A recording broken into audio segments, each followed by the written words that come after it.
Bonjour, c'est Priscilla, bienvenue par ici. Donc aujourd'hui, on va peindre ce petit coquelicot. Donc on commence par scotcher avec un scotch de la marque Gauder le marque-page pour avoir des bords blancs bien nets. Donc là, je suis sur du papier Bawang que j'ai découpé en 5,5 par 17,5 pour faire des marque-pages pour un marché de Noël. Donc voilà, je fais à l'œil. Faites mieux que moi, mesurez peut-être pour que ce soit plus harmonieux parce que l'œil il n'est pas toujours bon. Donc pour les pinceaux, je vais en utiliser 2,5. Le Princeton Neptune rond taille 4. Celui-ci, c'est un petit léonard. C'est juste pour le book, j'utilise celui-ci, même s'il a d'autres qualités. Et puis au milieu, il y avait le Silver Black Velvet en taille 0. Pour les couleurs, je suis sur du bleu infini, du rouge cerise, du jaune, et puis un rouge pailleté dont j'ai oublié le nom, qui m'avait été offert en échantillon par les couleurs de la mer. Donc toutes ces couleurs, c'est les couleurs de la mer. En dehors du champ, il y a un chiffon, tout crado, le voilà. Quand vous perdez le pinceau de vue, c'est que je vais l'essuyer. Donc là, je commence avec mon Neptune à faire un petit bord d'eau pour être à peu près sûre que mon bleu ne va pas créer une démarcation là où je voudrais que ce soit un joli fondu. Donc je prends le bleu infini, je l'applique sur le papier qui est sec et puis je vais le rincer plus ou moins. Je vais mettre plus ou moins d'eau, plus ou moins de bleu. Je vais revenir patouiller. L'idée c'est de créer de la nuance et puis un effet un peu nuageux. Bon, en général, en aquarelle, on évite de patouiller, hein. Mais là, comme il n'y a qu'une seule couleur, on peut se faire plaisir. Vous voyez, j'en remets un petit peu pour contraster parce qu'en séchant, ça s'éclaircit.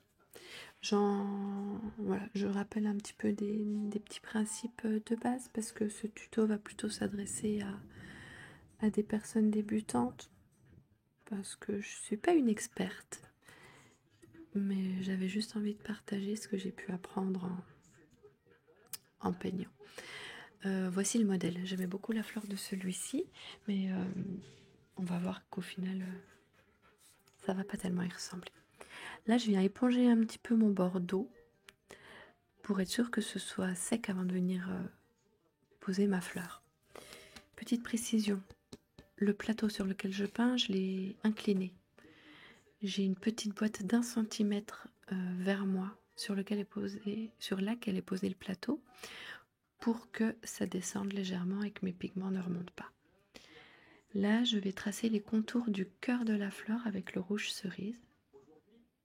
Et puis je vais venir avec mon pinceau essayer de placer à peu près les pétales pour obtenir les grandes lignes entre guillemets de la fleur.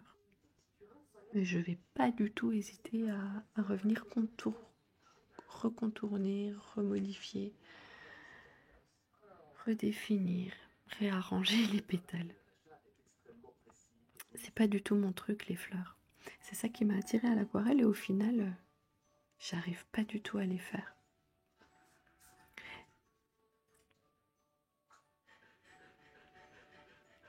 Je reprends du rouge pour amener de la nuance, pour modifier les pétales. Ça se voit pas tellement là, hein, mais le cœur de la fleur est quand même toujours en négatif blanc. C'est important parce que je voulais y mettre du jaune à la fin.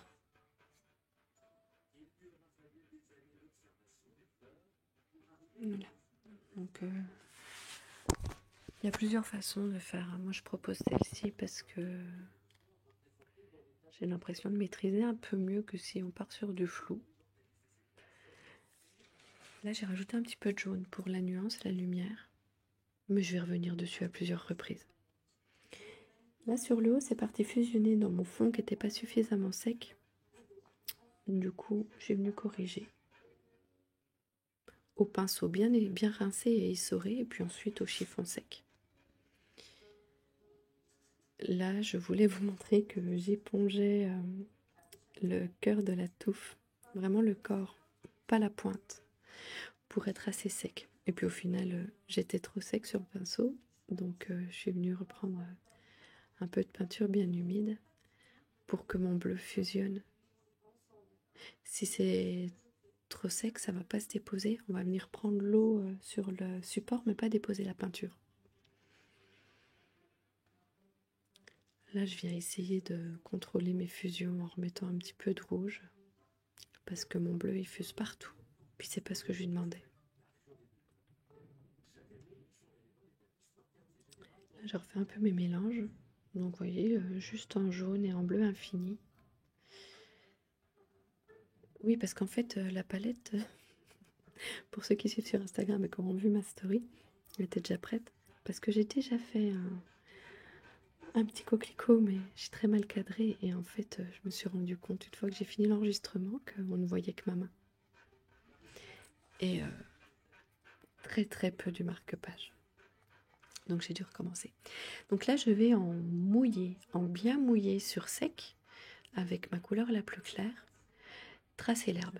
Là encore, il y a d'autres façons de faire. Mais moi, l'idée, c'est que ça aille assez vite, parce que j'ai beaucoup de marque-page à faire pour un petit projet. Et je peux pas me permettre de passer trop de temps dessus, à attendre que ça sèche. Donc je pars du principe de faire un maximum de mouillé sur sec.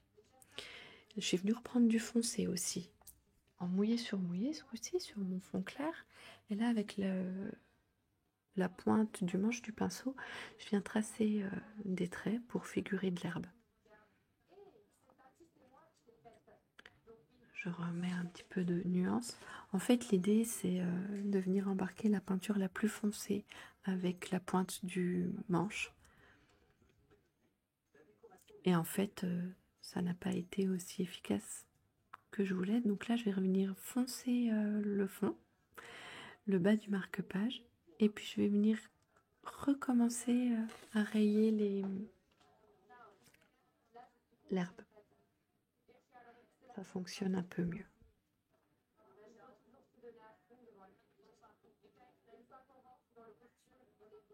Pendant que c'est mouillé encore l'herbe, je viens tracer la tige de mon coquelicot. Alors là, surtout, je vous montre le contre-exemple. Ne faites pas comme moi. Votre tige, essayez de la faire en un seul trait. C'est la première fois que je me filme. J'ai peur. Donc je fais pas comme il faut. Voilà. Je vous montre ce qu'il faut pas faire. Là, je viens prendre un petit peu de foncé pour figurer l'ombre de la fleur sur la tige.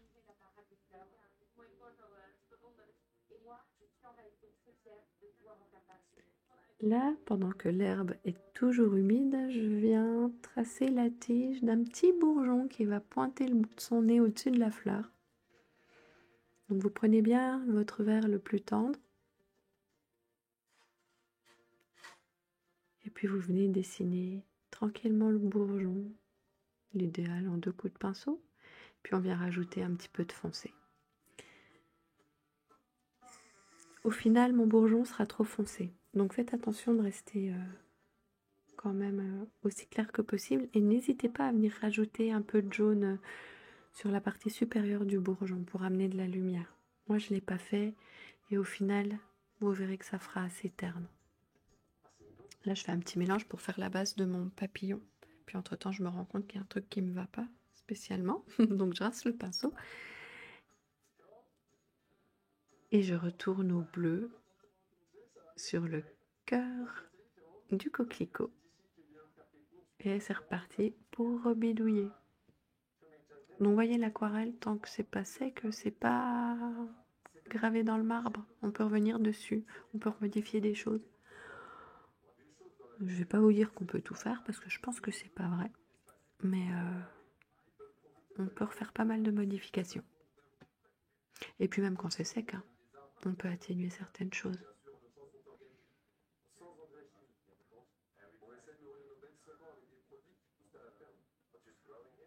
Alors je reviens sur mon mélange de papillons, du jaune et du orange, et du rouge, pardon. Alors c'était juste pour voir où j'allais poser mes paillettes. je vous aurais pas filmé, j'aurais juste pris de l'eau. Et puis en mettant ma tête au plus proche du papier, j'aurais vu parfaitement où j'allais mettre mes paillettes. Donc je dessine l'aile la plus proche, les ailes les plus proches de nous, et puis je fais discrètement les ailes opposées, enfin l'avant de l'aile supérieure. Et puis là je viens poser mes paillettes, et c'est chouette parce que ça fusionne. Elles font leur petit bout de chemin.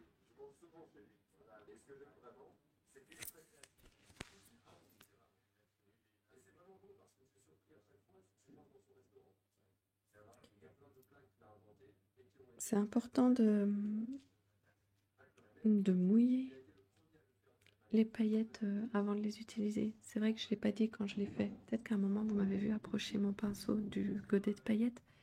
C'est pour qu'elles aient le temps de bien se lier, pour être prêtes lorsque je viens les prendre et les mettre sur ma base mouillée.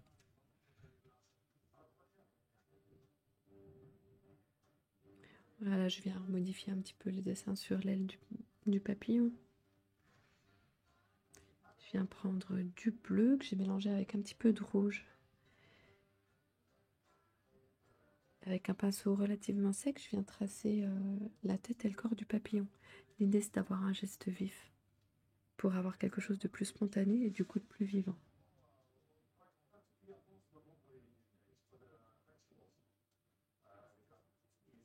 Donc là, comme vous voyez, je reprends du jaune pour faire le cœur du coquelicot. Et ça s'est pas bien passé parce que mon cœur était trop mouillé et tout a fusionné. C'est pas ce que je voulais. Ça vient ternir le cœur qui vire au vert. Donc je vais reprendre du bleu. Puis je renlève du jaune, puis je renlève du rouge, puis je remets de l'eau.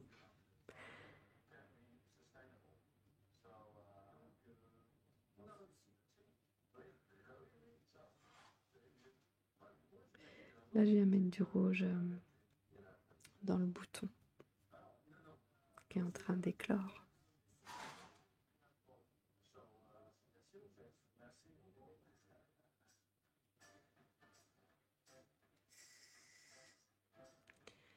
Là, je viens ajouter un petit peu de détail sur la tige du coquelicot. Donc vraiment du bout du pinceau le plus fin que vous ayez. Vous venez mettre, border la partie gauche de la tige pour amener un petit peu d'ombre, de contraste. Puis vous venez remettre, enfoncer le bas du bourgeon, du bouton de fleur, pardon.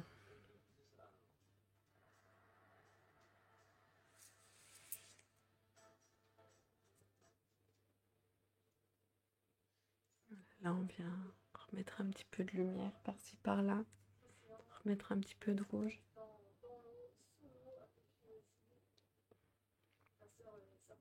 Je venais contrôler le bleu qui a fusionné encore une fois un peu n'importe où. Donc voilà. J'enlève des pigments, vous voyez qu'on peut quand même bien agir. Hein. Quand je vous dis qu'on peut faire beaucoup tant que c'est pas sec, c'est pas des blagues. Mais moi je voulais pas que ce soit tout blanc autour. Donc autour du cœur, du pistil, donc je viens remettre du rouge, du jaune, de l'eau. Je fais ma tambouille. Faites comme ça vous plaît.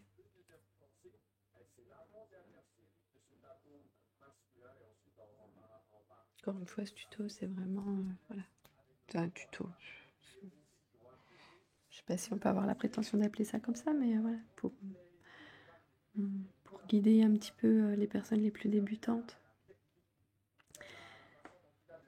Les aquarellistes plus avertis vont s'arracher les cheveux à me voir faire. Et on bidouille beaucoup quand même. Hein. Surtout moi. Il y en a qui savent mieux que moi ce qu'ils font. Mais en fait, on voit pas toujours tout ce qui se passe quand on voit le résultat final. C'est parfois bien prise de tête. Donc là, j'étais partie pour sécher mon marque-page. Puis sur le chemin, il y a des trucs qui m'ont pas plu, donc je suis revenue. Et j'ai refilmé pour qu'il n'y ait pas de choses qui vous semblent changer sans que vous ayez compris ce qui s'est passé. Donc je suis venue rajouter du rouge de nouveau. Et voilà, là je suis allée sécher. On revient, on déballe tout. Ce scotch, il est top parce que j'ai encore pas eu une mauvaise surprise avec. Donc vraiment, si vous arrivez à mettre la main dessus, il n'est pas très cher, il colle vachement bien et il se décolle super bien aussi. Donc voilà, finito. J'espère que ça vous aura plu. Merci de m'avoir suivi dans cette petite aventure et si vous avez apprécié, n'hésitez pas à me le dire et peut-être qu'on recommencera. À bientôt!